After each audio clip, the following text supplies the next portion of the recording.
నమస్తే. డాక్టర్ సుధీర్ శర్మ గారితో ఎన్నో ఆధ్యాత్మిక కార్యక్రమాలు చేస్తూ ఉన్నాం. ప్రతి వీడియో కూడా మీరందరూ చాలా చక్కగా వాచ్ చేస్తున్నారు. చాలా మంచి స్పందన లభిస్తూ ఉంది. ఇందులో భాగంగా ఈరోజు మరొక మంచి వీడియో చేయబోతున్నాం. దానికన్నా ముందు మీరు చేయాల్సిందల్లా మీరు సుధీర్ శర్మ గారిని డైరెక్ట్‌గా కాంటాక్ట్ అవ్వచ్చు. స్క్రీన్ మీద కనపడే నంబర్‌కి కాల్ చేయడం ద్వారా. లేదా గురువుగారితో ఏదైనా కార్యక్రమాలు చేయాలి లేదా ఏదైనా ప్రశ్నలు అడగాలి అనుకుంటే కూడా కామెంట్ బాక్స్‌లో తెలియజేయండి. దానికి సంబంధించిన ప్రశ్న, దానికి సంబంధించిన వీడియో తప్పకుండా చేయడం జరుగుతుంది. నమస్కారం గురువు. శ్రీమాత్రే నమః. శ్రీ గురుభ్యో నమః. గురువుగారు ఇంట్లో కాలం చేసిన వాళ్ళుంటారు. అవును. ప్రతి ఇంట్లో కూడా ఉంటారు. చాలా ప్రేమగా ఉన్నవాళ్ళుంటారు. మనం గతంలో ఒక వీడియో కూడా చేసాం తల్లిదండ్రులని. అవును. చాలా ప్రేమగా చూసుకున్న తల్లిదండ్రుల వస్తువులు ఉంటూ ఉంటాయి. అవును. కొంతమంది అది ఎవరికీ ఇవ్వలేక వాళ్ళే వాడుకుంటూ ఉంటారు.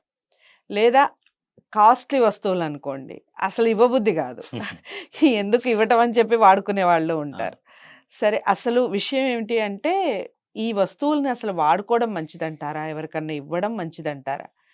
ఈ వస్తువుల్ని అసలు ఏం చేయాలి? వాళ్ళకి సంబంధించినవి, కాలం చేసిన వాళ్ళకి సంబంధించినవి. ఇది చాలా మందికి ఉన్న అనుమానం అమ్మ. హ్మ్.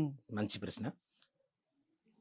మన ధర్మంలో, మన హిందూ ధర్మంలో, హ్మ్. అది హిందూ ధర్మం కావచ్చు, మానవ ధర్మం కావచ్చు, ఏదైనా కావచ్చు. మనం పూజ చేసేటప్పుడు మామూలుగా అక్షతలు వాసన చూసి వెనక్కి వేసుకోండి అని చెప్తూ ఉంటారు. హ్మ్. హ్మ్. అవును. అవునా? హ్మ్. హ్మ్. అక్కడ ఒక మంత్రం చెప్తారు. ఏంటి అంటే ఉత్తిష్టంతు భూత పిశాచాః హ్మ్. ఏతే భూమి భారకాః హ్మ్. ఏతేషాం అవిరోధేన బ్రహ్మకర్మ సమారభే అని హ్మ్. చెప్పి ఒక మంత్రం చెప్పి అక్షతలు ఇలా వాసన చూసి వాసన చూసి వెనక్కి వెనక్కి వేసుకోవాలి. వేసుకోమని చెప్తాం. దీంట్లో ఒక పరమార్థం ఉంది. హ్మ్. అంటే ఇప్పుడు మీరు అడిగిన దానికి దీనికి లింక్ సంబంధం ఉంది. ఏంటి అనేది హ్మ్. చెప్తాను నేను హ్మ్. మీకు. హ్మ్. మన హిందూ ధర్మంలో మనం పూజ చేసేటప్పుడు ఆచమనీయం చేసిన తర్వాత అక్షతలు వాసన చూసి వెనక్కి వేసుకుంటే ఇక్కడ ఉత్తిష్టంతు అంటే లేవండి. హ్మ్. ఎవరిని? భూత పిశాచాః, భూతాలు పిశాచాలు. హ్మ్. ఏతే భూమి భారకాః, ఏంటి ఎక్కడి నుంచి అంటే నేను ఎక్కడైతే అక్షతలు వేశానో అక్కడి నుంచి. ఓకే. ఏతేషాం ఎందుకోసం, హ్మ్. ఏతేషాం అవిరోధేన నాకు అవరోధాలు కలగకుండా ఉండేందుకు. ఓకే. దేనికి? బ్రహ్మకర్మ సమారభే, నేను దైవ పూజ చేస్తున్నాను, బ్రహ్మకర్మను చేయబోతున్నాను, కాబట్టి అక్కడి నుంచి మీరు వెళ్ళిపోండి, నాకు అవరోధం కలిగించకండి అని చెప్పి అక్షతలు వేస్తాం. హ్మ్. మరి అక్షతలు వేస్తే వెళ్ళిపోతారా? దానివల్ల ఉపయోగం ఏంటి హ్మ్. అంటే, ఇక్కడ మనం ఎప్పుడైతే మన ధర్మంలో ఏం చెప్పబడుతుంది అంటే, మన వంటి మీద వేసుకున్నటువంటి వస్త్రం కావచ్చు, మనం వాడుతున్నటువంటి ఒక వస్తువు కావచ్చు, చివరికి శ్వాస తగిలినటువంటి అక్షతలు కావచ్చు. హ్మ్. శ్వాస తగిలితే అది ఓన్ అయిపోతుంది, మన సొంతం అయిపోతుంది ఈ హ్మ్. అక్షతలు. హ్మ్. అవునా? మన హ్మ్. శ్వాస దీంట్లోకి వెళ్ళిపోయింది కదా, హ్మ్. వదిలేస్తాం. హ్మ్. ఈ శ్వాస ఈ అక్షతల్లోకి వెళ్ళిపోయింది కాబట్టి అక్కడ వేస్తే, ఎవరైతే శ్వాస తీసుకొని అక్షతలు వాసన చూసి వెనక్కి వేస్తారో వాళ్ళ స్థానం నుంచి వెనకున్నటువంటి అవరోధాలు ఏవైనా సరే వెళ్ళిపోతాయని చెప్పి ధర్మం చెప్తోంది. ఓకే.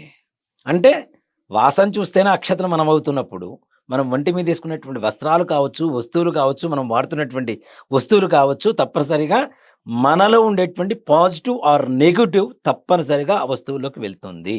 ఓకే. చాలా మంది చూడండి, వేసుకున్న చెప్పులు, ఎవరో వేసుకున్న చెప్పులు మనం వాడొద్దంటాం. హ్మ్. అంటే చెప్పులోనే దరిద్రం ఉంటుందా? హుహు. అలా అని కాదు. ప్రతి వస్తువులో కూడాను ఒక వ్యక్తి వాడుతున్నటువంటి వాటిల్లో వాళ్ళకుండేటువంటి వాళ్ళ శరీరంలో, వాళ్ళ మనస్సులో, వాళ్ళ దృష్టిలో, వాళ్ళ మైండ్‌లో ఉండేటువంటి ప్రతి ఒక్క పాజిటివ్ ఆర్ నెగెటివ్ తప్పనిసరిగా 2 వెళ్ళిపోతాయి. ఓకే. ఏ హ్మ్. వస్తువుకైనా వెళ్ళిపోతుంది. ఆపాదిస్తుంది గ్యారంటీ. అది హ్మ్. స్థలం కావచ్చు. హ్మ్. నిజంగా మీరు చూడండి, అంటే చాలామంది కూడా పూజ చేసేటువంటి వస్తువులు పవిత్రంగా పక్కన పెడతారు. హ్మ్. ఎందుకు? దానికి ఈ నాన్ వెజ్ ఇట్లాంటివి ఏమైనా టచ్ అయితే ఎక్కడ అపవిత్రత ఆపాదిస్తుందో అని చెప్పి దేవుడి వస్తువుల వరకు పక్కన పెడతాం. హ్మ్. అవి శుభ్రం చేయడం కూడా ఒక ప్రత్యేకమైనటువంటి పాత్రలో పెట్టుకొని శుభ్రం చేస్తూ ఉంటారు. అంటే దాని అర్థం అదే గదా! మనం చెడువి ఏదైతే నాన్ వెజ్ ఇట్లాంటివి దాంట్లో వాడుతున్నామో, దానికి హ్మ్. టచ్ అయితే దాంట్లో ఉండేటువంటి నెగెటివ్ దీనికొస్తుంది. ఇది తప్పు, ఇది పవిత్రమైనది, హ్మ్. పూజకి వాడాలి అనేటువంటి ఒక పవిత్రమైనటువంటి భావనతో వాడుతూ ఉంటాం. హ్మ్. అట్లానే ఈ మనుషుల్లో ఉండేటువంటి ప్రతి ఒక్క శక్తి కూడా ఆ వస్తువుల్లోకి వస్తూ ఉంటుంది. హ్మ్. నిజంగా ఓ మాట చెప్పాలి అంటే, ఎవరైతే తల్లిదండ్రులు చనిపోతారో, ఇది నిజంగా చాలా మందికి ఇంతవరకు ఎవ్వరూ కూడా దృష్టి దాని మీద కేంద్రీకరించలేదు. మా అమ్మగారు చనిపోయిన తర్వాత ఆ విషయం మీద నాకు కొంచెం జిజ్ఞాస కలిగి కొంతమంది దగ్గర నేను కనుక్కుంటే నాకు తెలిసిన విషయం ఇది. ఓకే. ఇది ఏదో నేను మాటల ద్వారానో కాదు. దాదాపు ఒక 50 మందిని నేను దాదాపు కలుసుకున్నా. హ్మ్.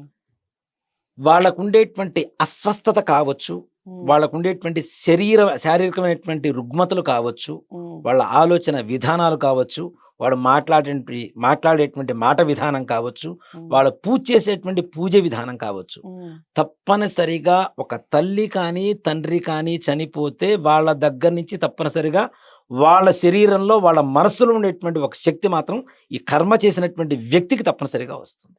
ఓకే. 100% ఇది. హ్మ్. హ్మ్. అది షుగర్ గావచ్చు, బీపీ కావచ్చు, ఏదైనా గావచ్చు. ఏదైనా లేదు వచ్చి మంచి కూడా తీరుతుంది. కావచ్చు. హ్మ్. మంచి హ్మ్. కూడా కావచ్చు. నిజంగా ఎవరికీ తెలీదండి ఇది. ఇది హ్మ్. అంటే నాకు మా అమ్మగారు, మా నాన్నగారు కాలం చేసిన తర్వాత మా అమ్మగారి దగ్గర కొన్ని లక్షణాలున్నాయి. ఆ లక్షణాలు నాకొచ్చినియి తర్వాత. హ్మ్. అంతవరకు లేనివి ఆ తర్వాత వచ్చినియి. హ్మ్. అంటే వితిన్ ఒక 15 డేస్‌లోనే ఆ డిఫరెన్స్ తెలిసిపోతుంది నాలో. హ్మ్. హ్మ్. ఇది మా అమ్మ ఇలా చేసేది కదా! నేనెందుకు చేస్తున్నాను? ఈ ఆలోచన వచ్చిన ద్వారా ఒక 50, 60 మందిని దాదాపు నేను రిసర్చ్ చేశాను. ఓకే. మీ అమ్మగారు ఎలా చనిపోయారు? మీ హ్మ్. అమ్మగారు ఎలా ఉండేవాళ్ళు? మీ హ్మ్. దగ్గర ఉన్నటువంటి లక్షణాలేంటి? అని రీసెర్చ్ చేసుకుంటూ వెళ్ళిపోతే అంటే మన ఇండియన్స్ మర్చిపోతున్నది రీసెర్చ్ హ్మ్. హ్మ్. ఎక్కువగా.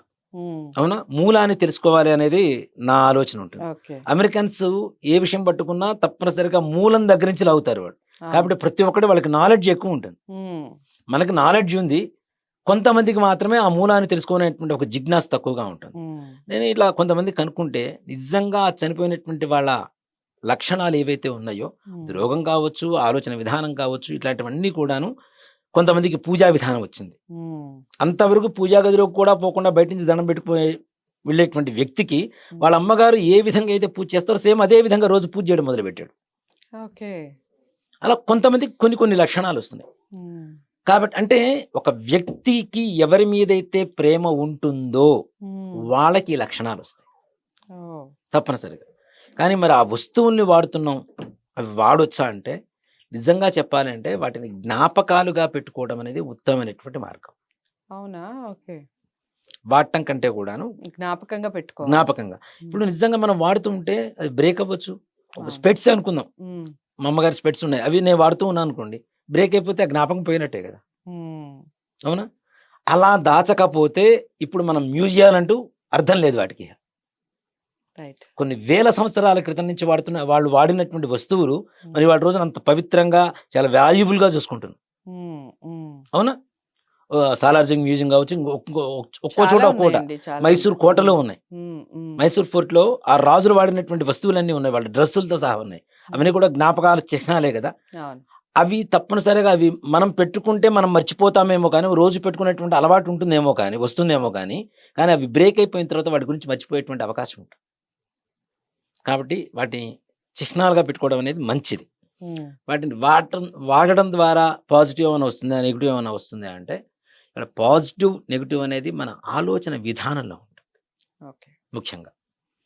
ఎవరి మీద తల్లిదండ్రులు చనిపోయినంత మాత్రాన వీళ్ళని ఇచ్చేయరు కదా! కానీ చనిపోయినటువంటి వాళ్ళకి విధి విధానంగా ఏదైతే చేయాలో అది తప్పనిసరిగా చెయ్యకపోతే మాత్రం తప్పనిసరిగా ఆ ఎఫెక్ట్ ఏదైతే దాని ప్రభావం ఉంటుందో అది వంశం మొత్తం మీద ఉంటుంది. ఓకే. ఒక కొడుకులు, కూతుర్లు వీళ్ళ మీదనే కాదు. వాళ్ళ తర్వాత తరం, ఆ తర్వాత తరం, ఆ తర్వాత తరం గూడా ఉంటుంది. అబ్బా! దీని గురించి ఒక హ్మ్. ప్రత్యేకమైనటువంటి వీడియో చేసుకుందాం మనం.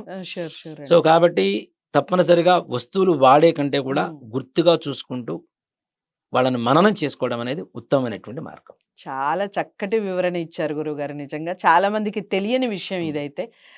ధన్యవాదాలండి. శ్రీమాత్రే నమః. శ్రీ గురు